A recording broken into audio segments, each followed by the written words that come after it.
Setelah melakukan kejahatan berulang kali, dia memukuli seorang ibu sampai tewas. Setelah ditangkap, dia pura-pura menyesal dan mengaku menderita gangguan jiwa. Dengan alasan itu, dia lolos dari hukuman berat dan hanya dijatuhi 3 tahun 6 bulan. Dia bahkan dengan sombong mengancam keluarga korban di pengadilan.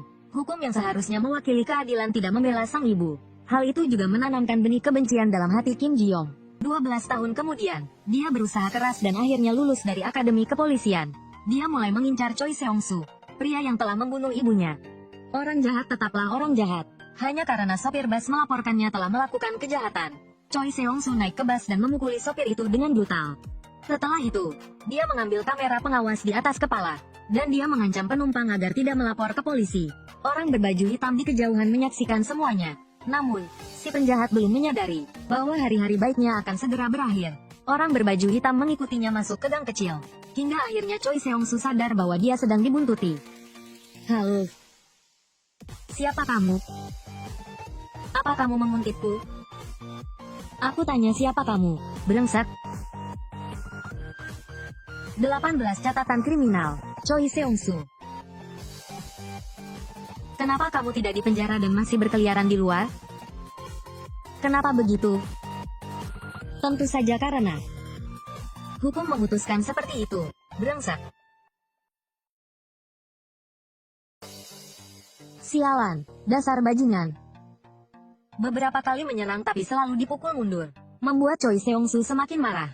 Saat pria berbaju hitam lengah, dia menyerang tiba-tiba, mengambil cincin besi dan bersiap memukul keras. Tapi dia meremehkan kemampuan lawannya. Tinju brutalnya tidak berfungsi. Cincin besi yang terjatuh justru jadi senjata lawannya. Dia mundur ketakutan, tanpa tahu pria berbaju hitam itu adalah Kim Ji-yong. Terima kasih. Kamu tetap bajingan.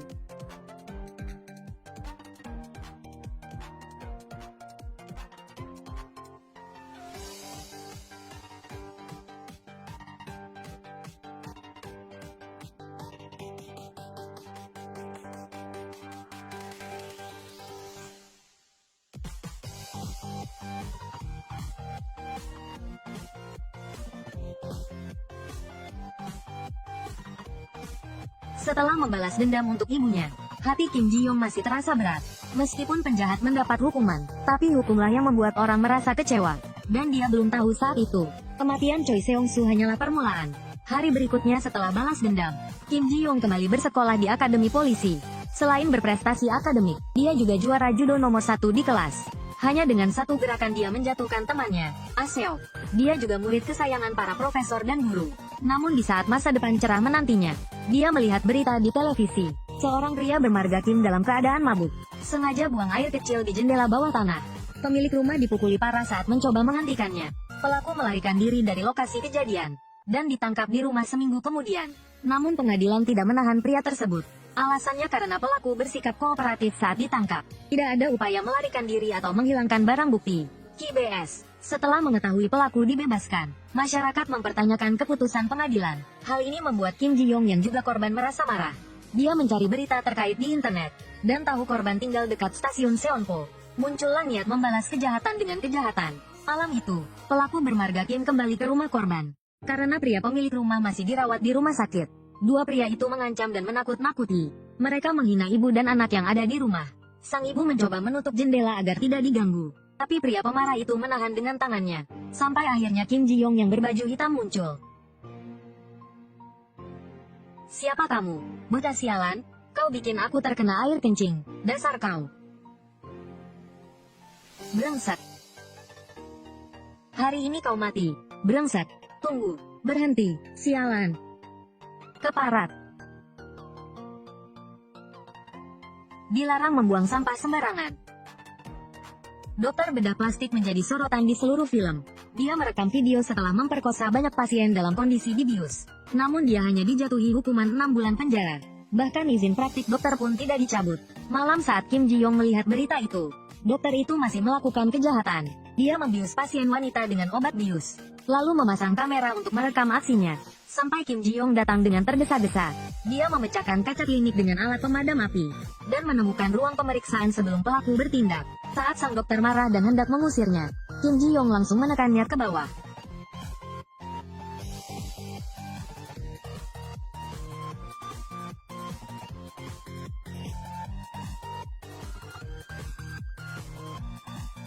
Berhentilah jadi dokter, carilah pekerjaan lain.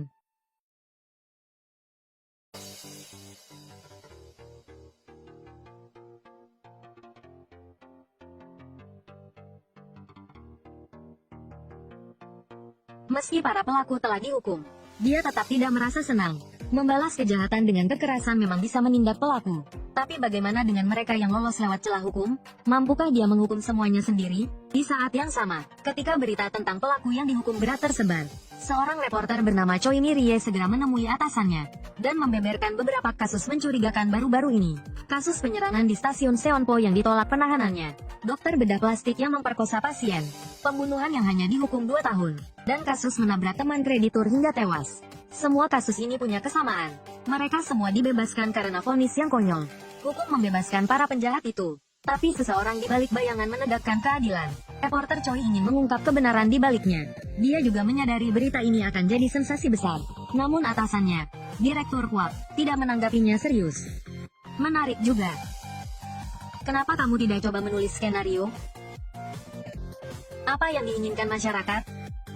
Apa kamu tidak melihatnya? Zaman di mana orang tanpa latar belakang diperlakukan kejam, sementara yang punya latar belakang mendapat toleransi. Hukum gagal memberikan hukuman yang setimpal bagi mereka. Seseorang menggunakan kekerasan untuk membuat mereka membayar. Sekarang, orang-orang menginginkan pahlawan gelap seperti ini. Direktur Kwak menganggap ini semua hanya kebetulan. Dia tidak percaya ada pahlawan gelap di dunia ini. Reporter Choi tak mau melewatkan berita besar ini.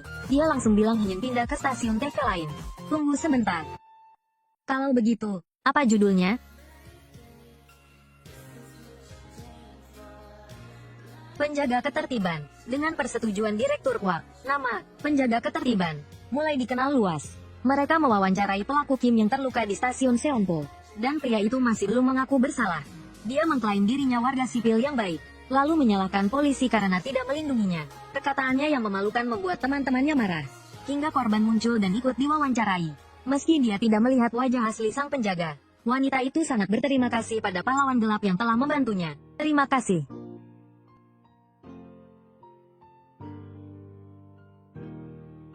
Berkat kamu, kami bisa selamat. Kalimat yang sering kita dengar. Hukum bukan dibuat untuk melindungi korban. Kekecewaan itu terus menumpuk. Akhirnya, seseorang muncul dan menjalankan keadilan pribadi. Penjaga ketertiban, artinya kelompok penjaga yang mempersenjatai diri demi menjaga keamanan.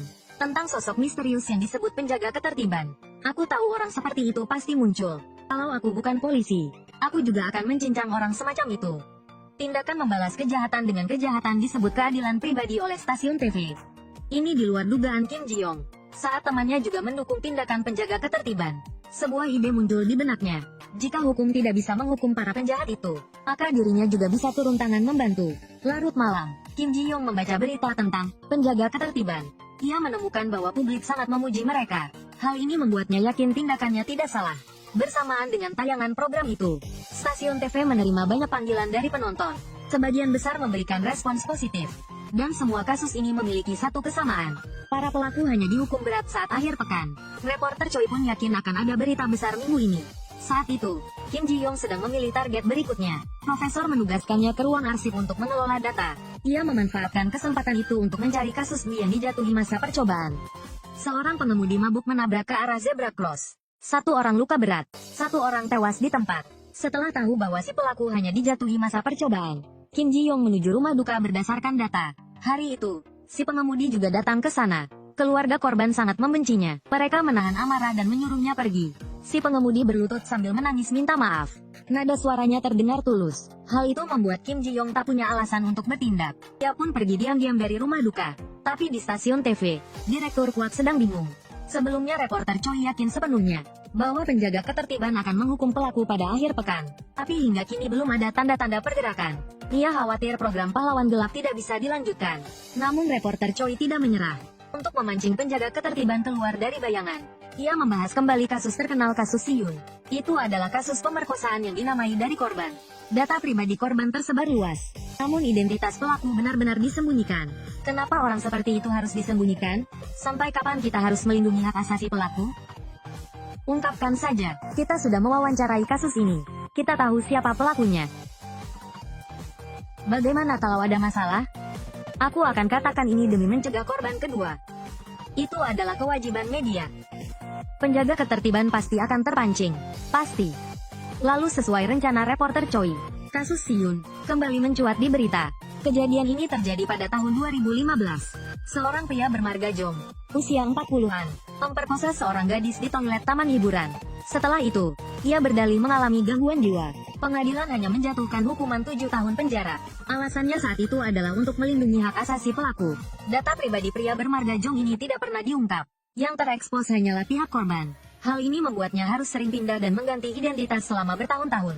Pelaku dalam kasus serius terhadap anak ini bernama Jong Deok Hang. Lihat sendiri, dia telah dibebaskan beberapa hari lalu. Sekarang dia hidup di sekitar kita, seperti tidak terjadi apa-apa. Pria bermarga Jong, berusia sekitar 40-an. Kenapa? Kukira kamu tidak tertarik hal semacam ini. Tentu tertarik, aku juga seorang petugas penegak hukum. Kasus ini berdampak sangat luas. Apalagi karena melibatkan korban yang masih sangat muda. Maka kemarahan publik atas pembebasan pelaku pun meningkat. Orang-orang berkumpul dan mengadakan protes di depan rumah Jong. Pihak kepolisian pun harus turun tangan untuk menjaga ketertiban. Media dan stasiun TV melakukan siaran langsung di depan rumah. Sejumlah konten kreator pun datang ke lokasi. Kalian ini sungguh keterlaluan. Diam, karena kalian. Aku tidak bisa tidur. Gila semuanya. Apa dia pendukung Jong Deok Hang? Atau kakak kandungnya? Saat keluarga korban protes di pengadilan. Kalian peduli tidak? Harga properti bisa turun. Pergi sana, bising di bawah. Seseorang bahkan melempar batu ke rumahnya. Namun dia tetap tak peduli. Toh dia hanya dijatuhi 7 tahun penjara. Polisi pun berjaga di bawah rumahnya. Jong Deok Hang merasa tak ada yang bisa menyentuhnya. Hanya reporter Choi berpikir sebaliknya. Ia bersama atasannya berjaga di gerbang kompleks. Yakin penjaga ketertiban akan muncul malam ini. Direktur Kuat tampak khawatir. Ia takut belum sempat penjaga ketertiban datang. Jong Deok Hang sudah diserang warga yang marah. Kalau itu terjadi, orang itu pun akan dianggap penjaga ketertiban. Sementara itu, Kim Ji-yong memanfaatkan statusnya sebagai siswa akademi kepolisian untuk masuk ke ruang arsip. Berkat kunjungan sebelumnya sebagai asisten, ia mengingat kata sandi sistem internal. Ia pun menelusuri data kasus Siyun, berniat mencari alamat rumah Jong Deok Hang dari sana. Namun tiba-tiba pintu arsip terbuka. Jantungnya berdegup kencang. Ia segera menutup laman kasus Siyun. Kamu datang lebih awal. Ya, aku masih harus menyusun klasifikasi yang kamu sebutkan sebelumnya. Begitukah?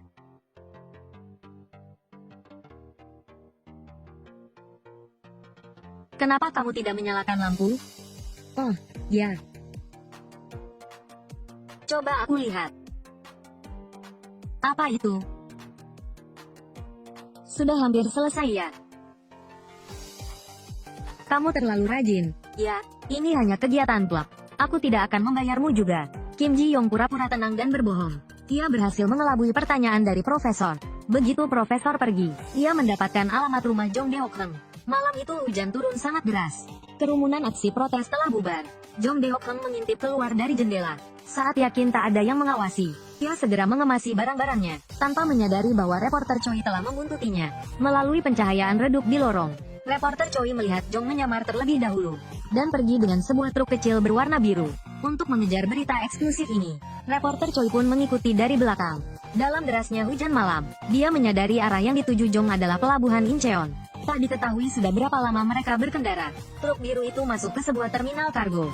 Saat melintasi tikungan, reporter Choi langsung menekan gas mengejarnya. Namun pemandangan di depannya membuatnya tertegun. Tempat itu adalah area logistik penuh lalu lintas. Truk-truk biru tampak di mana-mana. Karena panik, dia tidak sempat mencatat nomor plat. Sekarang dia tidak tahu Jong ada di kendaraan yang mana.